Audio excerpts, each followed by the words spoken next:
Still Poddable, Still Poddable. Boston Celtics, Still Poddable, Still Poddable. Oh yeah. Still Poddable, Still Poddable. Boston Celtics, Still Poddable, Still Poddable. Banner 18. J. King, Jam, Packard, and the B-Rob. Still Poddable, Still Poddable. The Jay-Z, White, and the Catalog. Still Poddable, Still Poddable. The kids are legends to go.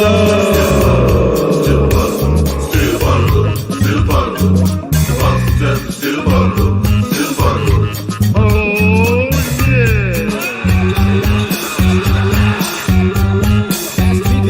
I just have to go to a bathroom. Welcome back to Still Poddable, the best Celtics podcast here on the Lord's Internet. I am Sam Jam Packard, joined as always by Brian B. Robb of MassLive.com, as well as Jay King from The Athletic.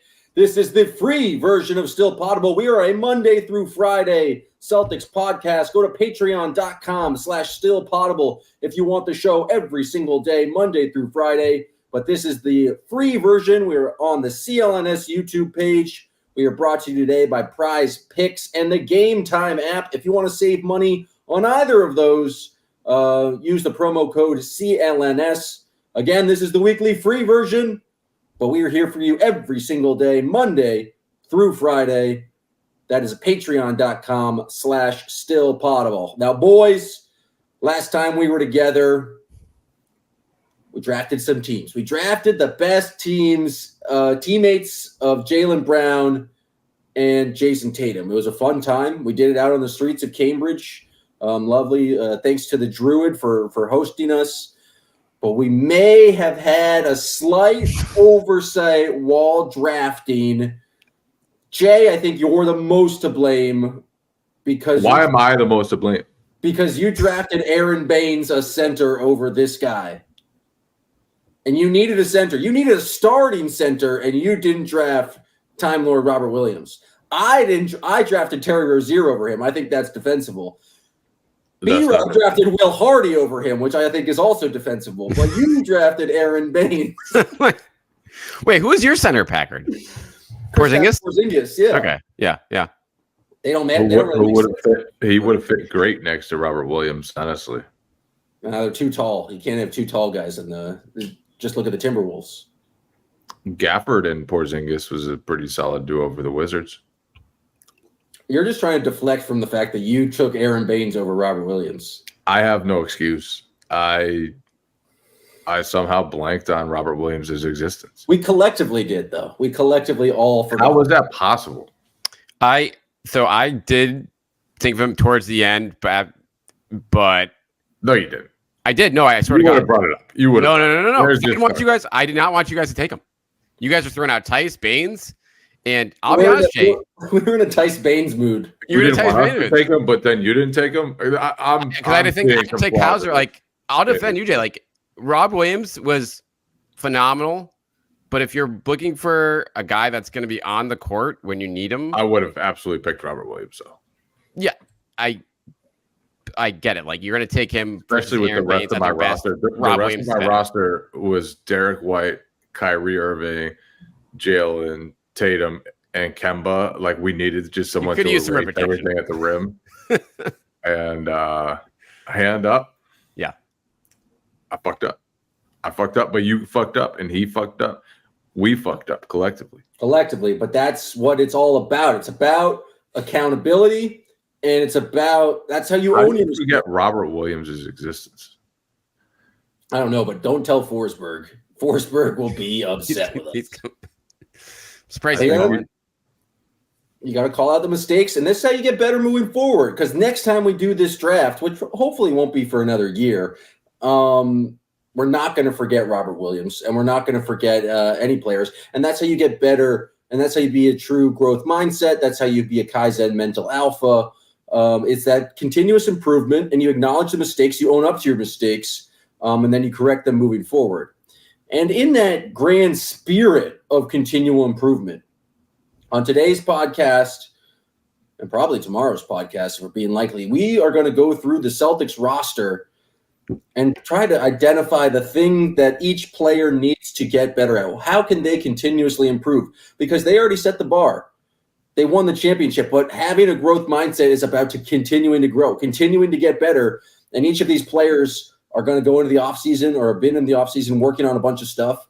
For Jaylen Brown, it's aquatics, basic aquatic skills, which I think wouldn't be on my list of things he needed to improve upon, but apparently that's helping him out. So we're going to go through the roster.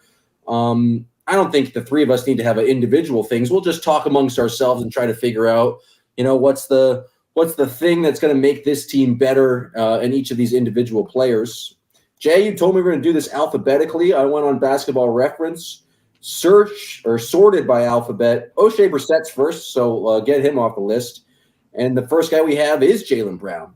Seems like you need to check on an updated roster. I'm on the 24-25 Boston Celtics roster. It doesn't sound like you are. I'll send you the link, brother. O'Shea is holding on for dear life that he's still on this roster. Drew Peterson's still on it? So Jaylen Brown is first alphabetically. And Internet security. Internet security is the biggest thing he needs to work on because he got hacked today. He definitely needs to work on some internet security. Those tweets, it's like hours and hours after they went up. They're still there. Oh yeah, nothing. So I haven't gotten through. What are the highlights? Give me the highlights. Give me the spark notes of the. It's too much. It's a lot of Bitcoin stuff. It's a lot of nonsense. Nothing good.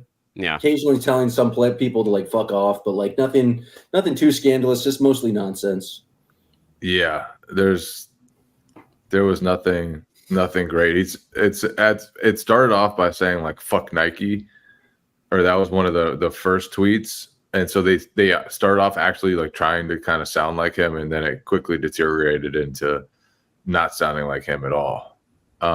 If you guys could hack any one person's account and send a tweet, whose account would it be, and what would that tweet be? I've never spent a second thinking about this. Yeah, before. That's a trap question. Think about it now. Spin those mind grapes. Create some beautiful wine. It would probably be. It'd probably be a fake Shams tweet or something. It'd just be Nick Freeman's been the new coach of the Los Angeles Lakers. Something to raise the pub with my boy. Get the publicity going for him. That will help his credibility. That'd be pretty funny, actually. I'm in. I'll help. Yeah. All right. Yeah. Collectively, we can all work on that. We'll you know Shams, Jay. You probably worked on a couple stories with him. Just get his password. Yeah, I'll see what I can do. But problem is he's got 23 hours of screen time a day, so there's not much time. It would be down like that. There's no staying power with that one. How many? You think he has 4-factor authorization too? The news not 2 or 3 factor, just straight to 4. Just straight to 4. Yeah, I don't even think he needs it. He's just constantly on there. Just he is his own authentication. All right, back to the nature at hand. Jaylen Brown, what does he need to improve upon coming off the matter at hand? Even. Yeah, well, what did I say? I just kind of talk at some point. The nature at hand. Well, let's get the nature and matter. That's all of the physical existence is nature and matter. So Jaylen improved a lot of his stuff this past season, and really took strides in so many areas, defensively, decision making wise, all around. Just gotten great. He's always been in great shape. Gotten some of the best shape of anyone in the NBA. The one part of his game that sort of slid a little, drawing free throws. And to me, he should be the best on the Celtics at that. He should be drawing a ton of free throws. He should be getting to the line. He can get to the cup. He's become a smarter decision maker. Once he gets there, that's probably the reason why his free throw attempts slipped. However, the Celtics were 25th in free throw attempt rate, and that's one of the blemishes on them statistically. He's one of the people who can change that. And I don't want him to sacrifice. He should not sacrifice any of the additional like poise that he's shown. So if he has to do that to draw more free throws, forget about it. But if he can keep that, hold on to that, still spray the ball around to the perimeter, still keep his assists up, his turnovers down, and just get back to getting the free throw line a little bit more, that would be helpful. I'm going defensive rebounding for Jaylen. Worst defensive rebound rate of his career at 13.4. And heading into next year with Porzingis out, I think they're going to need some help in that department. With Tatum does a great job rebounding, Al does, and I think Jaylen, like, they didn't need him to do it last year, but he can clearly get in there, get his hands dirty, and I think they're going to need him to do more of that. So maybe it's less of an improvement, more of a need for the team. But isn't that sort of just a factor of the role they use him in defensively, though? Like he's guarding the best player on the other team, often at half court, often picking up full court, often just very far away from the basket. Whereas Jason Tatum, like, guards centers so that he's always around the basket. True, but I mean, Tatum's like one of the best rebounders, period, in the league for forwards. I think Jaylen is an average rebounder, even when he's away from the hoop. Fair. So I think if there's one, we're nitpicking, but I think that's one area where he needs to, get in there, get his hands dirty when he is not away from the hoop. So that's where I'm going with. I thought we were going to try and come to a consensus, and we were all going to try to select one thing because I have. It's clearly cybersecurity now. I mean, you don't have to pick your own thing. You can add on to ours. You can. This is just a conversation. This is a podcast. Oh, like a podcast. You're the host here. Okay, the host. You say. I think it's something he's gotten a lot better at, but I still think there's room for improvement in his game, and it's still just playmaking. I think his turnovers came down, and he had an ability to kind of make a little bit extra passes, but it wasn't as consistent. And I think if the ball is going to be in his hands as much as it is, I think he can just has more room for improvement as just as a passer, as setting other guys up. I think he did a really good job of taking steps towards limiting those turnovers, but in terms of just like seeing the floor, especially as well as Tatum has, and making the right plays that way, I think we saw a big leap with Brown that last year, but I think he can get even better of that, and that just makes him so much more dynamic of an offensive threat. And if anyone on this team can add three like major things to their game, it's going to be Jaylen Brown. I've just been kind of consistently impressed with his ability to get better every single year. But like I think statistically, both Jay and B-Rob, you're both right. Lowest defensive rebounding rate of his career, and second consecutive year, his free throw rate had gone down. So it's weird to be like, do all this kind of like how they need to improve because they just won a championship. But that's what's having the growth mindset and the Kaizen approach is all about. You have to continuously improve. And so hopefully Jaylen will be listening to us after he cleans up his Twitter. He'll be in the gym. How much of the water aerobics and workouts do you think is working towards any of these goals? It surely helps his physique, I would imagine, which could probably help with drawing free throws, could probably help with blocking out and getting rebounds. It could probably do everything. Maybe it helps his focus and clarity and therefore his decision making. Yeah, well, I appreciate the sincere response to what was a very dumb question. Moving on, we're not going to do J.D. Davidson. We're not going to do Tristan Enaruna or Ron Harper Jr. So next person actually in the rotation, this is alphabetically by last name, Sam Hauser. B-Rob, what do you think Sam Hauser needs to improve upon or think he needs to work on most this offseason? Oh, there's just so much. I mean, this is actually a tough one.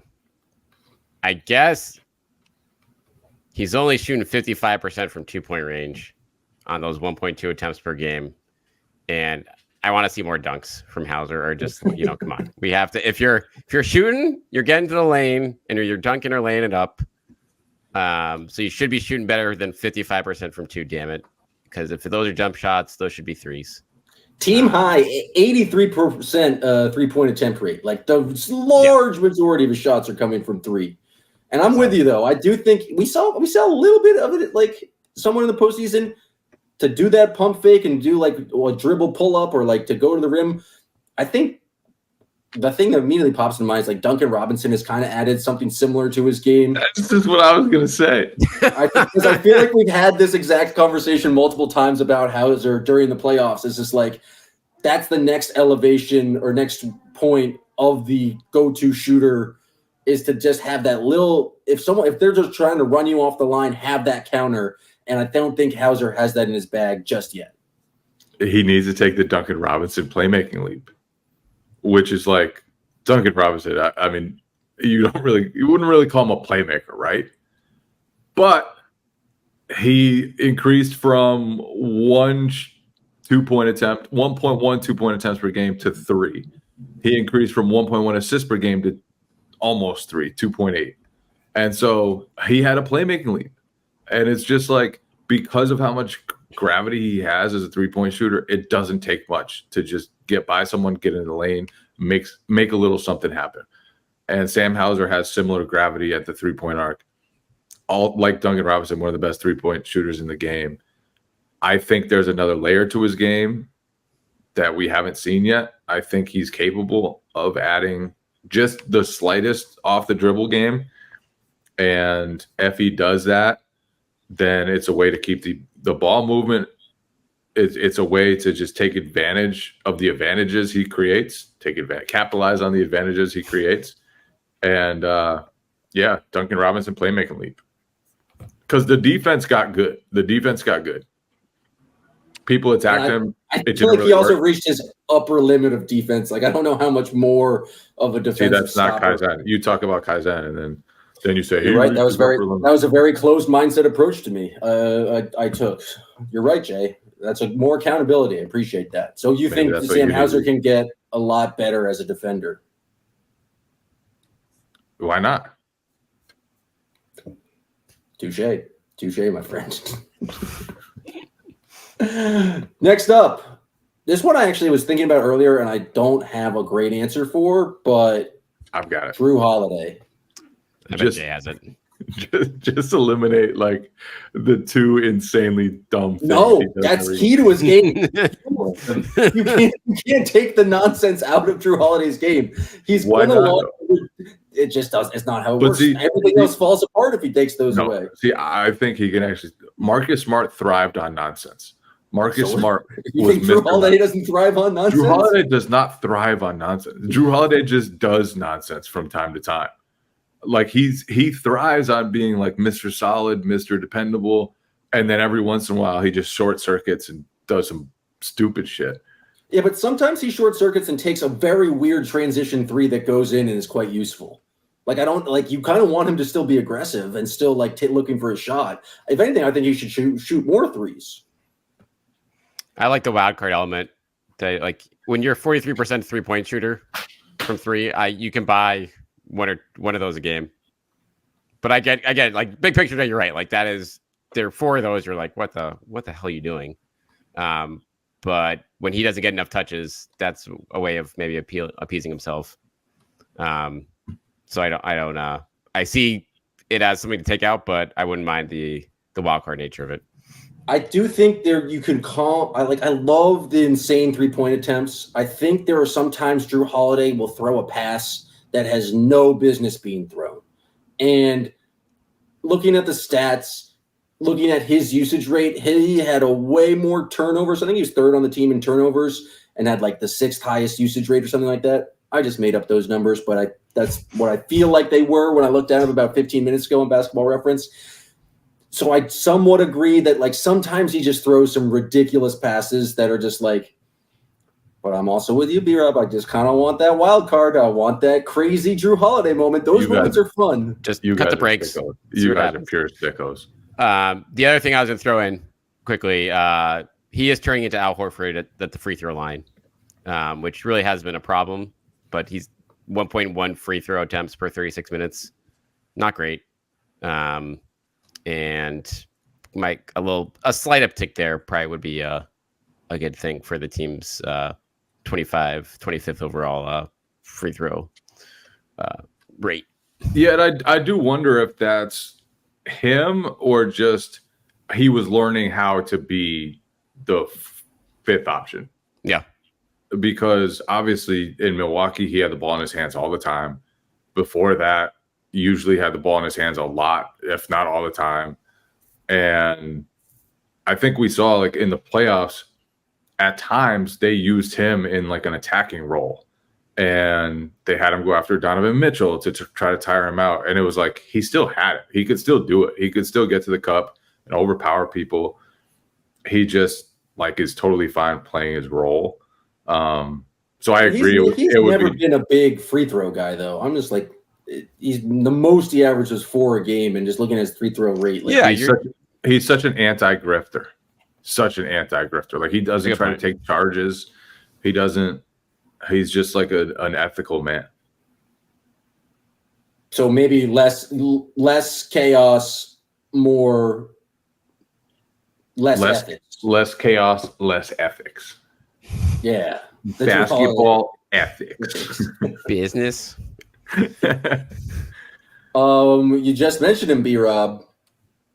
Al Horford. Now, slight tangent of a story today. I've been in Philadelphia 3 days. I think I've worn Celtics gear all 3 days when I'm walking around the city. Just trying to provoke the locals, just trying to get them to say something so I can be like, oh, can't hear you over the ring. Breaks a bottle over your stupid Today, I wore my Al Horford is good t-shirt, which I think was like, if I was going to get a reaction, that would be the one that would be the most provoking because he was not good for Philadelphia. And I feel like they have like a special place of hatred in their heart. I've not gotten one comment from any Sixers fan. They don't care about the Sixers in this town. It's not a basketball town. No one shows up to the game. They all care about the birds. But speaking of birds, I was wearing my Al Horford is good t-shirt, and then a bird took a shit on my shoulder. So the birds of Philadelphia have more heart than the Sixers fans. Is that a boo bird?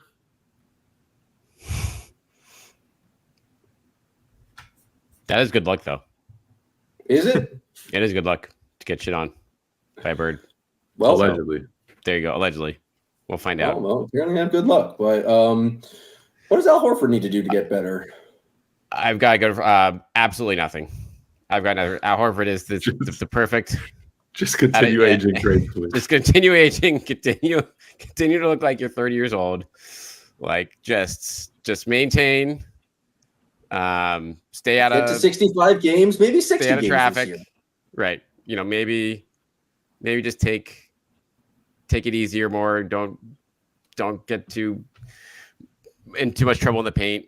That's the perfect guy at age 38 now, and it's just keeping him in a bubble wrap as he was last season. They need him. 2 years ago, he was 9th in Defensive Player of the Year voting. 3 years ago, who knew? How about that? The man is so necessary to them in the playoffs. Like, just so crucial, especially now, because I think the 76ers are going to be better and the Bucks are going to be better. And he's the guy against Embiid and he's the guy against Giannis still to this day in 2024, presumably 2025. So, yeah, just stay healthy. Stay physically fit, stay as mobile as you can. And because especially if Kristaps Porzingis struggles physically, which seems likely based on his history, Al Horford is still going to be really, really important. I think he needs to take more threes. He took a bit of a dip last year. His 3-point rate went down a little bit. No need for him to get, like you mentioned, his free throw attempt rate. I don't care. I don't want him having any physical contact inside the paint. He should be a defensive. Yeah, you have to be in the paint on defense, but just hang out, pick and pop threes, and just be healthy and survive until Kristaps gets back, and then just coast. I think that's the beautiful plan for Al Horford. He needs to do nothing better because he's already perfect. Let's take a break here to hear from our sponsor, Prize Picks. Prize Picks is America's #1 daily fantasy sports app with over 5 million active members. It's the easiest and most exciting way to play daily fantasy sports. Unlike other apps on Prize Picks, it's just you against the numbers. All you do is pick more or less on 2 to 6 player stat projections and watch the winnings roll in. You can now win up to 100 times your money on Prize Picks with as little as 4 correct picks. And Prize Picks is the only real money daily fantasy platform with an injury insurance policy, which I think is very useful so that your lineups stay in play even if one of your players get injured. If your player leaves in the first half and doesn't return, your picks are still live. I know personally with Prize Picks, I'll be looking at the NFL season here. Jacoby Brissett is going to be the quarterback for the Patriots, so I'll be looking what his passing yards are out of the gate. Probably will take the under on that one. So download the Prize Picks app today and use the code CLNS and get $50 instantly when you play $5. That's code CLNS on Prize Picks to get $50 instantly when you play $5. You don't even need to win to receive the $50 bonus. It's guaranteed. Prize Picks, run your game. Another big man who is actually, I think, is going to need to step up, especially in the early parts of the season with Kristaps out, Luke Kornet. Is this the year he starts chucking threes? Jay, I know you hate the idea of him chucking threes. You say never chuck a three, Luke Kornet, is what you've said in the past. I don't hate the idea of him chucking threes. However, I do hate the idea of him chucking threes if he continues to be like a 34%, 32% career three-point shooter. He just wasn't a good enough three-point shooter to do it and force the defense to react to him. And so now he's shelved that idea. He's become a dominator inside physically from time to time. His offensive rebound rate was great. His block rate was great. Probably had the best season of his career. So I'm going to surprise you here. I'm going to say he's got to push that 3-point percentage up just a little bit. And then don't launch him. Don't shoot him as much as you used to, but every once in a while, just let it fly. But keep in mind that you really, really earn your money around the rim. You really, really earn your money by being a deterrent to the other side and being a really smart guy and being someone who allows other people around you to flourish. You don't have to flourish all the time personally, although last year he did more than he ever has. But yeah, I think he's just gotta up the 3-point percentage just a little bit so that he can statistically shoot those and it'll help out. His win share numbers were absolutely nuts last year.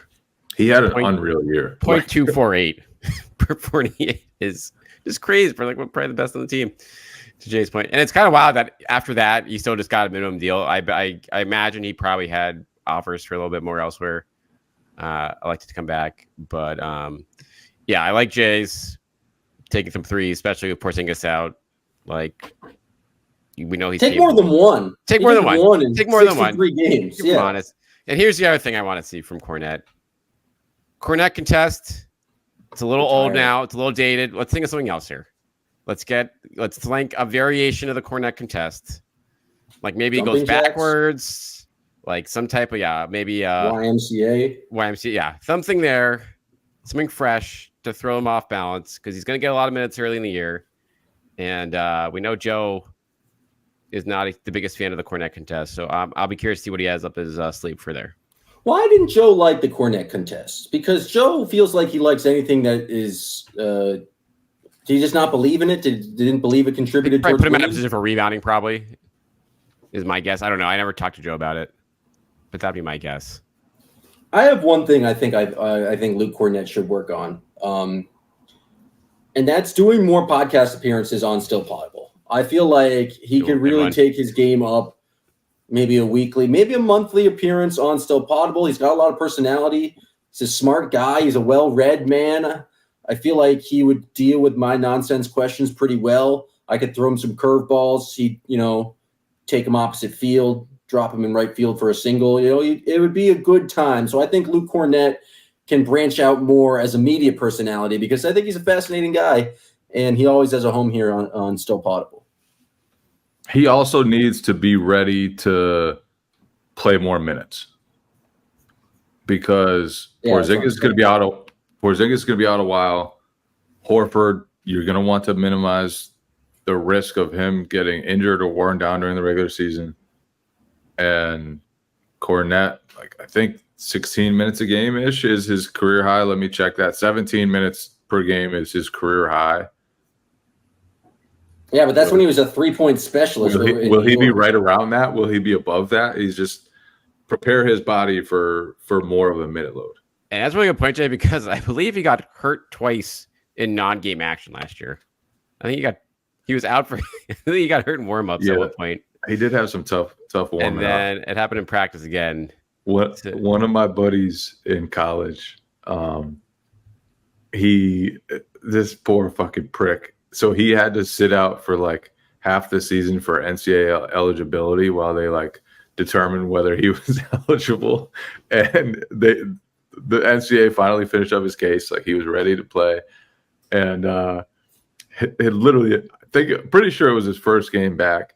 We were in layup lines and he landed on a fucking loose basketball and sprained an ankle and was out another few weeks. Like it was the worst luck I've ever seen in my life. He had a little Luke Kornet in him. So yeah, Luke's got to stay healthy during layup lines.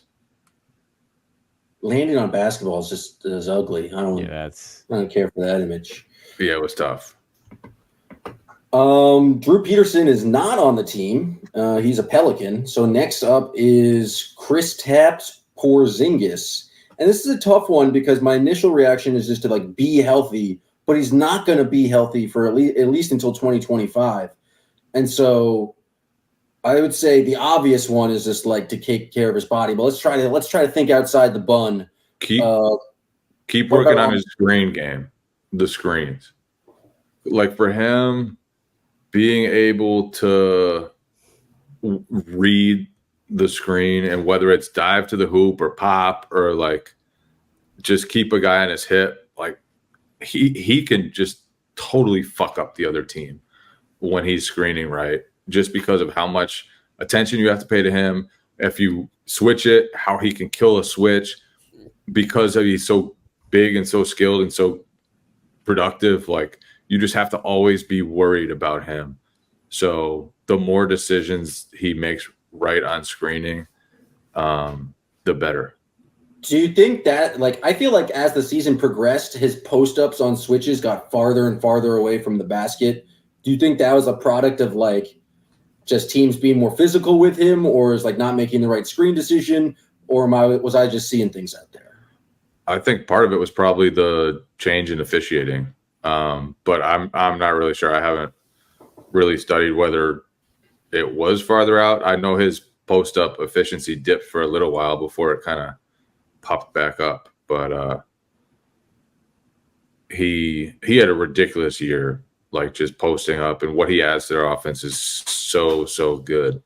But sometimes he can get knocked off a screen. Sometimes it's just like not as crisp as you'd like. And I think the better he is on that, like he just opens up everything when he does it right. And when he does it right, it's like not sure there are answers to stopping the Celtics. Yeah, I love that one. I think like the angles on the screens with him in particular, like that's where, and I do think a lot of it will come with getting familiar more year two with these guys, knowing how they like to position themselves. We know he had the chemistry of Jaylen out of the gate, but if that he can work with that with Derrick, with Tatum, or with Jrue, like Jay, that really turn what's already a crazy good offense into even more impossible to contend if he's able to hold those well and create even more separation. One thing I have for him is consistency on the defensive end. And I feel like it's something Jaylen highlighted last year, where it'd be like sometimes Kristaps is like one of the more dominant rim protectors and it's like very, very engaged on the defensive end of the court. And then sometimes he's not, and our entire defense kind of suffers when he's not fully there. And I don't know if this is a product of like being physically ready to do it or if it's like a mental kind of focus thing. And obviously they kind of survived without him in the playoffs. But him being on the court, being like very much locked in on the defensive end makes them just that much more dominant of a team. And I feel like we got some moments of Kristaps very good defender, and then some moments of where like you didn't really feel Kristaps' presence defensively. So I think it's just like consistency on the defensive end from him on a night-to-night basis, which I think it might be a tall ask, especially as he's like coming back from injury. That's a good one though, because some nights it was like, man, Kristaps, like, is he going to struggle against like big physical guys? Like, is he going to struggle against the best athletes? And you're like, is he soft? And then like Jokic put him through the basket both times. Yeah, well, Jokic is I know, but you'd want him to put up some more resistance than like there were some times like that. I was like, oh, is Kristaps kind of the liability right now on the defensive end? And then Embiid too. Great. Embiid had his way with him early in the season. But like, then other nights you're like, no, nobody's gonna beat him with physicality. He's just a monster. And so there were definitely like two versions of Kristaps, like Jaylen kind of alluded to. And when he was a good one, there weren't many people who could score on him or score on the Celtics. Next up, the Heave God, P Rabbit, Fast PP, got married this summer, so kudos to him. What do you got, B-Rob? What do you think Payton Pritchard needs to work on heading into next season? It's tough. There's not a lot here. I'll say this is an improvement, but this would be very tough for him to sustain. His shooting at the rim last year was insanely good compared to his career. He was up to 76% within 3 feet in his first 3 years, were 63, 62, 61%. So Payton Pritchard can continue to be, like, we know he gets his nose in there for offensive rebounds, but he had the first step to get by guys. If he can sustain his finishing, which was meh early in his career, and keep building on that while getting to the rim more and more, like that turns him from being like, oh, that's a fun backup guard, to being like, oh, maybe this is an eventual starter for a really good team down the line if he can sustain that part of this game. Just looking at his shooting splits, he was so fucking good last year. Yeah, there's not a lot to improve here. Career year, and just like at all distances, went from 49% to 59%. Better from 3-point range. I mean, he wasn't 41% the way he was his first 2 years, but just like a real, played 82 games, just a phenomenal year for Payton Pritchard last year. This is a tough one. I don't know, Jay. Do you have answers for what he can improve upon? This is gonna sound like weird. Got to improve the heaves.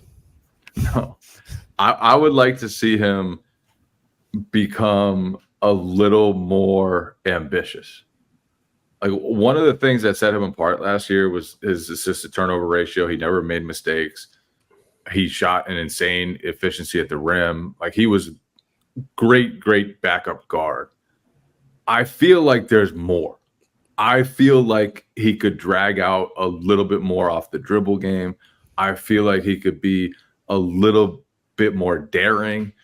And I know they're probably like telling him that the decision making is huge and the assist turnover ratio is super important, but like, I just feel like sometimes he should just be a little more reckless. And so you don't like it when Jrue does it, but you want more of it from Payton Pritchard. Yes. All right. I just can't see it. He plays such a controlled game. I just don't even know. And he gets reckless in shooting like deep threes. Do you just mean like more attacking toward, like going towards the basket? Yeah, mostly going towards the basket. Like, if you look at, he shot insane percentages, like B-Rob said, at the rim. He took just about the same, a little less 2-point attempts per 36 minutes than he did the previous year. And it's like, he's gotten really good at that. And he's become great at like getting his shoulder into a guy and kind of pushing him off and finishing. Like, just do a little more of it. I think there's more there that he can kind of dig deeper for. Football season is back, and it is your opportunity to get in on the action with Game Time. Game Time has a new feature called Game Time Picks that makes getting tickets to see your favorite teams play live even easier. Game Time Picks filters out all the fluff to show you only incredible deals on great seats, so you don't have to waste time searching through thousands of tickets. Game Time Picks makes it easier to save on sports, concert, comedy, theater, and more. Any tickets that you want, you can get through the Game Time app. They have all-in pricing. This feature allows you to show the total up front with no surprise fees at checkout.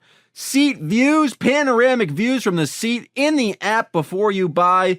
That comes with a lowest price guarantee, or if not, Game Time will credit you 110% of the difference.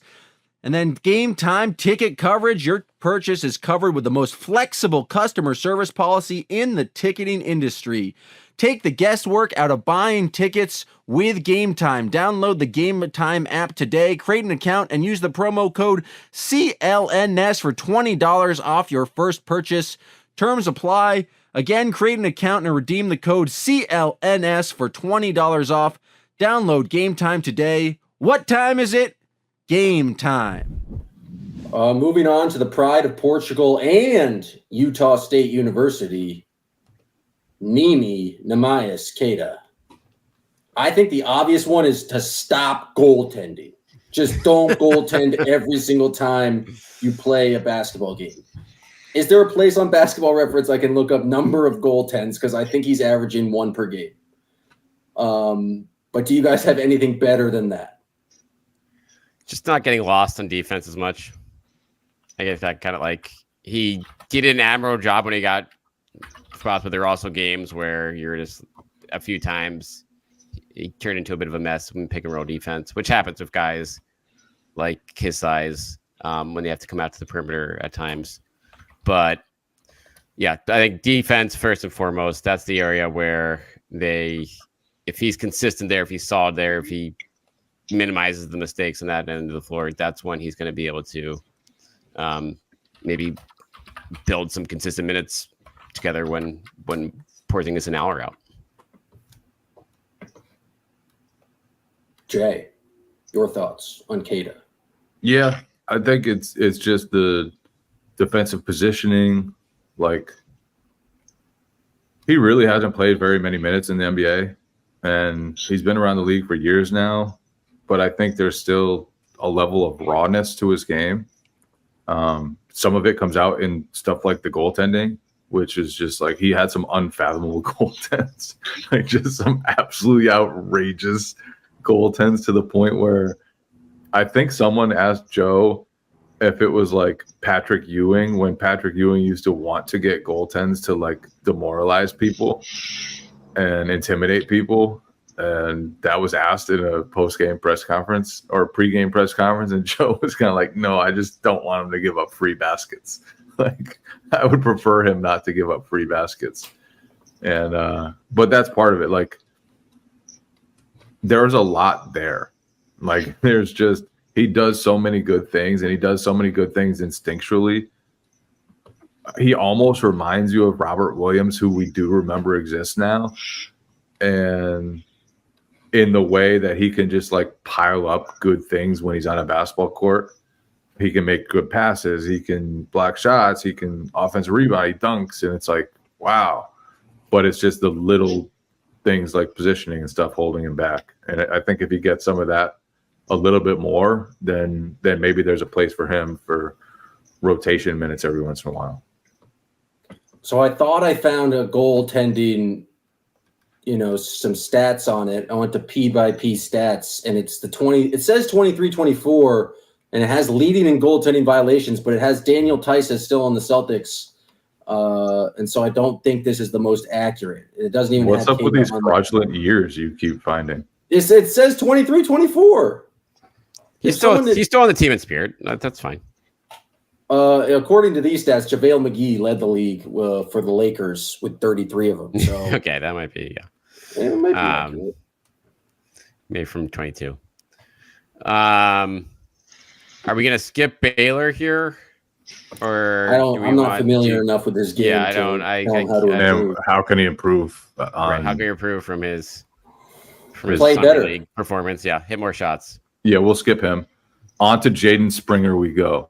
Another guy not too familiar with his game at the NBA level. I think just continuing to find a role. The stuff that I saw in the one summer league game that he played, just the point guard stuff, I didn't know that he had that. And I feel like if there is a place for him in the NBA long term, just keep harnessing that. His defense is already a weapon.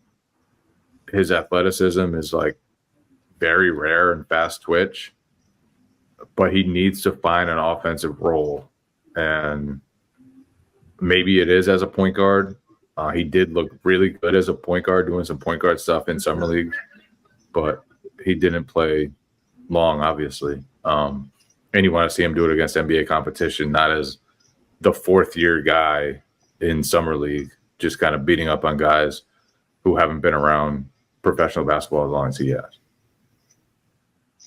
Yeah, I think it's a really good, like, this team has the shooters to put around him in theory and to make that work on certain nights where they're down 2 or 3 guys. And then you have to make a decision. Okay, do we want to go small and have Springer unleash him defensively? But in order for that to work, he has to be competent on offense. What that looks like on this team, who the hell knows? But finding that role, as you laid out, is the key. He's been around for 3 or 4 months with this group. Huge training camp for him coming up to see, especially with just how, he's making $4+ million on a team and costing this team, 3-4 times that with the tax stuff. So either he's contributing or he's becomes, potential trade salary matching bait like quickly. And a lot of that will probably be dependent on what happens in the first few months. And maybe point guard isn't even the route for him. Like, in what world is he going to really handle the ball? I know I said he looked very intriguing as a point guard, and because of the lack of 3-point shooting that he's shown so far, it feels like having the ball in his hands is good. But like, what variation of a Celtics lineup would have him with the ball in his hands a lot? Like Derrick White, Jrue Holiday, Jason Tatum, Jaylen Brown. Like, you're down the list of ball handlers, basically no matter who you're playing with. So yeah, just find a way to contribute offensively so that your ball pressure, defense, and your ability to just play make defensively can get you on the court. I'm still working on the goaltending thing. I have nothing to say about Jaden Springer. Keep working, baby. I got the updated one. What do we got? He's not in the top 30 in terms of goaltending. But Al Horford is on there. He had 8 goaltends last year. Daniel Tice is also on there. He also had 8 goaltends. So I'll keep looking for the specific Queta stat, but I did realize I had to press the update button to get the more. Oh, here he is. Neemias Queta, 6 goaltends in 333 minutes. That's magical. That's more than. That's just magical. 1 goaltend every 65 minutes. He played 28 games and he had 6 goaltends. That's impressive. Hero. Moving on from Jaden Springer to Jason Tatum. 3-point shooting. Be bold. Just say make more 3-point shots. Jumpers. Be efficient. Return to becoming a sharpshooter. That's it. He doesn't even need to be a sharpshooter. He just needs to be not low 30s. Or high 20s like he was in the playoffs. Well, I guess he doesn't have to be that because they won a title and absolutely blitzed their way to a title with him in the high 20s. Partly because he did everything else at an obscenely high level. But it would be nice for the Celtics if he could get back to just splashing 3-pointers. I'm even surprised he shot 37% last year. I feel like that was higher than I would have expected. He was 35 when he scored 30 points a game. The funny thing about him, like, just totally making no shots in the playoffs is that the second half of the season, he actually shot really well. like he was fantastic during the second half of the season. And then it just went away as the second that the playoffs arrived. After the All-Star break, he shot 40.9% over 22 games on three-pointers. He was 70 for 171. Keep doing that. Just work on his streakiness. Just be sustainably great for an entire season. I mean, it's not that hard. Cut and dry. He also, I mean, could become a better Olympics player. Yeah. Work on his honesty. Don't say you're going to come off the bench and then not come off the bench. Yeah, do you think he got punished by Kerr because he said he was going to come off the bench for the Celtics, and then they're like, "I'll show you coming off the bench." Yeah, that would be. Or just maybe he comes off he should come off the bench against the Warriors in Boston. That would be the move of all moves. And then go really for show people he doesn't care. Yeah, that would be pretty fun. That would be some really spicy stuff right there. Is there anything beyond the shooting that? Well, let me ask you guys this question: was last year Jason Tatum's best year as an NBA player? Yeah. Yes. Easily. Yeah. I would say without a doubt.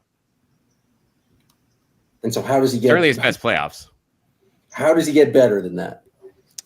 By shooting threes, yeah. There's got to be other stuff he's working on. There's got to be other things he can do. Not real. Like, go through his numbers. I mean, I'm looking at him. I'm searching everything in the playoff. Like, the rebounding is phenomenal. His assists are going up. His turnovers were going down in the playoffs. He's guarding 5 positions. Yeah, it's really maybe like have the driving mindset that he had against Dallas all year round. Yeah, I guess. Because he averaged something like 20 drives per game in the finals. And I think he's capable of doing that all the time. It's really hard to play like that, especially if you're 6'10" and however many pounds he is. But he has the force, he has the handle, he has the size and physicality to just get to the rim at will. And sometimes it would be nice to see more of that. That being said, like his ability to play within the team concept and submit to the team is like that's part of what elevated the Celtics to a level that nobody else could come close to touching this past season. But I would say like just constant attack, constant.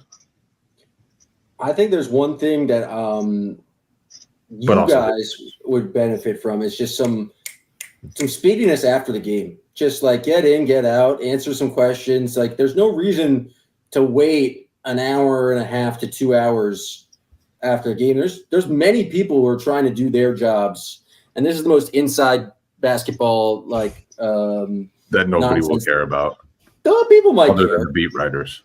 Well, the beat writers are going to continue to bitch about it, and so for the fans not to have to hear about it, everyone would be a little bit happier if Tatum just answer questions immediately and then go change and shower. You know, you don't have to just sit. It would change my life, honestly, if he answered questions in his jersey right after a game. And he's done it would before. Change my life. Didn't he do it in the playoffs? Like after one game? When that game in Dallas, he did it, and everyone just like gave a standing ovation when he came in. Not really, but we all thought in our heads. In our heads. Yeah. Along those lines, I think he could be show more of his personality. Now that you won a championship, make some more jokes. Try to be let's not speak entirely in cliches after the game. If you're going to make us wait, shit on Steve Kerr. Yeah, talk some shit, Jason Tatum. You won. The summer of your life. Talk more shit in the media. I think that's fun. Moving on to the X-Man, Sir Xavier Tillman Sr. Got to hit those corner threes. That's going to be the name of the game for this man. 26% in his career from 3, 24% last season. An underrated moment from the finals. Yep. Game 3 was a blast. I'll just keep on remembering back to Game 3. Some of the most fun there was just right until they almost blew the entire game. But like before that was some of the most fun I've had watching basketball. But even that produced such a fine Deuce Tatum moment. Oh, yes. Because he was absolutely right. We almost lost. Forgot about that. They were looking at it like, shut up, Deuce. It was the perfect comedic timing, the perfect delivery. it was just amazing from Deuce. Like just humor beyond his years in that moment. He was 22% on corner threes, just as B-Rob said. 64% of his threes came from the corner. That's where he's going to hang out. That's where he's going to knock down shots. Or I don't know if he's going to knock them down, but it would be nice if he hit threes. Yeah, this one's tough. Just finding ways to contribute offensively. Like, he was such an offensive zero when he was on the court. Like, wasn't finishing, wasn't their offense never looked worse than it did with Xavier Tillman on the court a lot of the time. And so maybe it was just, he came in, didn't know how to find his way after coming in from Memphis, was kind of trying to figure things out. He only played 20 games, so I guess that's still a quarter of the season, but you're right. Yeah, but because the defense is so good. The defense is so valuable. And, I mean, he racks up steals. He racks up blocks. He can switch on to Luka or Kyrie. Like, it's crazy valuable to have a big man like that, or two in the Celtics case without Horford as well. But you got to do enough offensively to make it worth their while to have you on the court. And maybe he'll just stay a curveball, somebody who you call on if you really need some defensive, some switchability or whatever. But while Kristaps is out, there's a real opportunity for him to step in and become part of the rotation. But last year, Luke Kornet was just a much better offensive player. Like, he really was. He was a better finisher. He was a better offensive rebounder. Like, he knew how to play with the guys better. Like, there was just – so Tillman kind of has to just figure out a way offensively. And maybe it's just that he's a pretty, limited offensive player, and that's just who he is just a defensive specialist. But maybe it's make more threes. Maybe it's play more in the seams. I don't know, but there's got to be another, you can't hurt the flow of the offense every time you're out there. Lonnie Walker. Skip. Just poise and decision making. Be a little bit more appropriately aggressive, I would say. Learn about Maine. That is an aggressive, ambitious man. Get ready to learn down east, man. Jordan Walsh. Learned about Maine.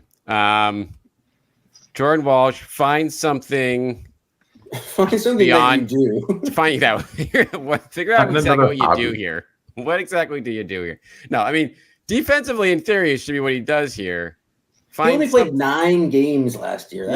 He didn't do anything. And Summer League would lead to believe that he probably won't be playing many more than that this year. Just offensively, just find something he does competently. I guess in the Jaden Springer mode of he obviously pie in the sky, you want him to be a 3-and-D guy. He did shoot okay in Maine. Obviously had a rough summer league, but now doing that in the preseason or just against NBA players is a whole different animal, and he's going to be kind of short on time if he doesn't do it this year, because that contract won't be guaranteed next year, and roster spots will be at a premium for this team. So it's really figure out what he does offensively at a competent level. I think put on strength, get your body right, and become an absolute defensive monster. I think he could become just a game-changing defensive player.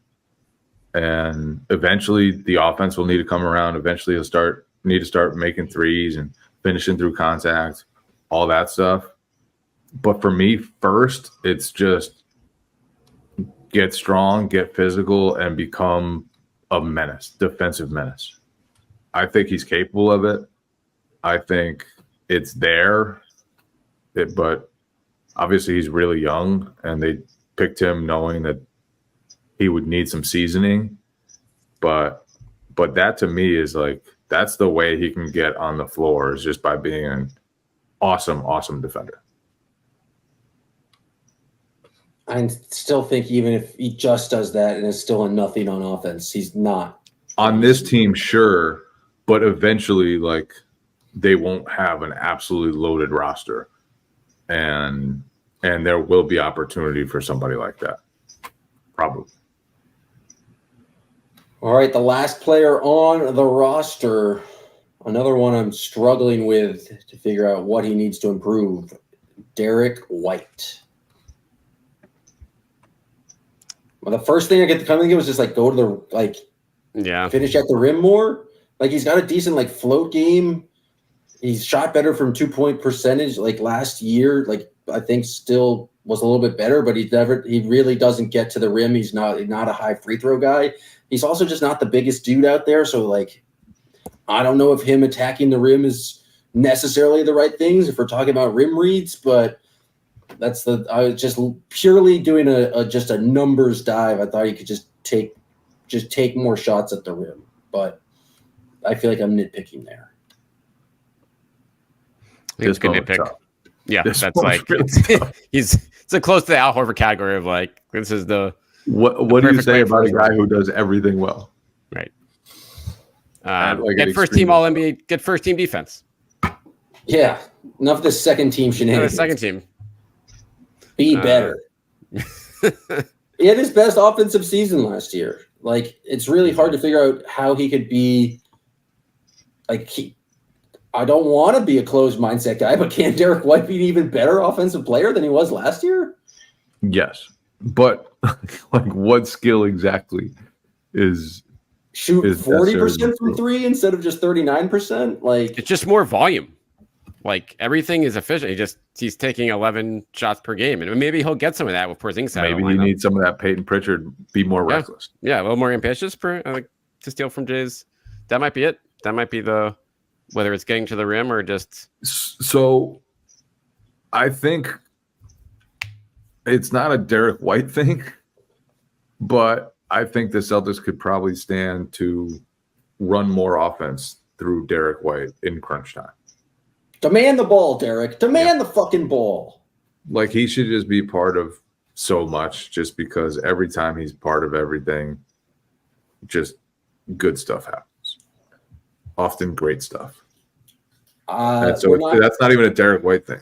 But it's hard to sit here and be like, what should Derrick White improve? He was good at literally everything. We're not going to answer this question now, but I just wanted to put it out in the ether so we can think about it. Start thinking about it now. I saw this on Celtics Reddit. Who's more important to the Celtics now, Derrick White or Marcus Smart? Maybe not important, but who should fans care about more, Derrick White or Marcus Smart? Don't answer it. Don't answer it, Jay. We're going to debate it in the future. You're not a fan. You're one of these hoity-toity journalists who pretends they don't. Fucking. I said don't answer it now. Your don't count. I don't care what your opinion is. You have bad opinions when it comes to this stuff about being a fan. You may love basketball, but you're not a Celtics fan. You care about the guy who just won you a fucking championship and is still on the fucking team. Do I have multiple love and trust Derrick White t-shirts? No, I do not. That's because everyone understands that you love and trust him. It doesn't have to be said. I don't have a Derrick White bobblehead. I don't think it's as cut and dry as. That's because they gave out the bobbleheads before Derrick White was part of the squadron.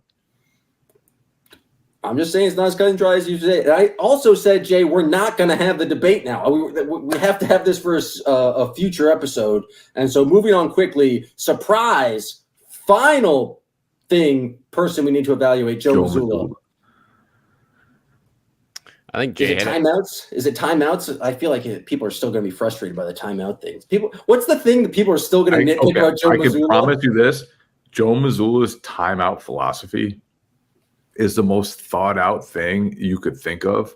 And if you think he should have called a timeout, you're probably the idiot. he turned it back around on you fans. You need to improve in your watching of the games. You need to get smarter. You're probably he has explained it. That's what Joe Mazzulla needs to improve is he needs to make Celtics fans smarter by getting them to stop questioning him. Now we're cooking with gas here. It is very well thought out. Let's just put it that way. He's not just flying by the seat of his pants when he decides not to call a timeout. He knows exactly what the fuck he's doing. We may or may not have walk through it in great detail. The Derrick White crunch time point that Jay made, I think, is a good one. I think for the first, before the playoffs happened, that was the nitpick all year long. And I think the numbers bear it out is just you don't have to call the play for him, but getting him involved in whatever you're trying to do in those moments has generally led to good results. And I think the more of that, the better, since that will create good shots for him or Tatum or Brown or whoever else gets involved in those spots. I guess this is a Joe thing, but it's not like targeting one attribute of his, but more so the challenge of the coming season. I just think there's going to be a lot of, not issues, but like it takes a special mindset to repeat. It takes a special mindset to get to the mountaintop and no longer have all of the motivation that you had before and just do it again and have the same attitude, the same energy, the same enthusiasm every day that you did the previous year. So he has to kind of tackle that and find a way to get them to play such team first, like hard-nosed basketball on a daily basis all over again. And then I think with Jaylen and Jason, not getting them back on the same page, but like making sure that what happened over the summer doesn't force them to do too much individually. Like the Celtics were as great as they were because those guys sacrificed themselves for the betterment of the team. And I think both of them thought, if I do this, I'm going to get rewarded individually. And then Jaylen did not make the USA team, and Tatum got a DMPCD, kind of got embarrassed on the USA team. And so quickly they found out like all the love they thought they would get, all the respect they thought they were going to get, it just didn't materialize, or hasn't really materialized entirely the way they probably anticipated. So it would be easy to stray from what got them the title and go after that respect instead. And I think that's going to be a challenge. Maybe it's not. Maybe those guys are just so committed to winning championships and just doing it all over again that it won't matter, and they'll still stay focused on all the right things like they did last season. But just from a human perspective, it would be so easy to just kind of try to do a little bit more individually because of the way people have discussed them and because of the way the Team USA experience went this summer. I agree. I don't know how Joe's going to necessarily improve upon that, but I do think that's a factor in just finding new creative ways to galvanize the fellas and get that buy-in. Because I think the buy-in last year from Jason and Jaylen especially was a major reason why like they were just really kind of bought into his message.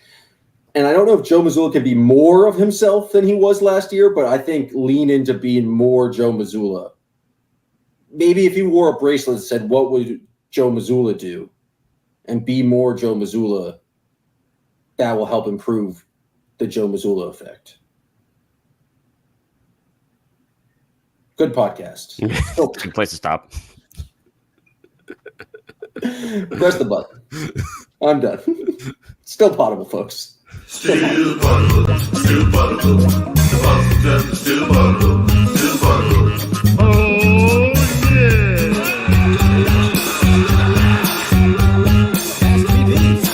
Go down from eating and drinking and all that stuff.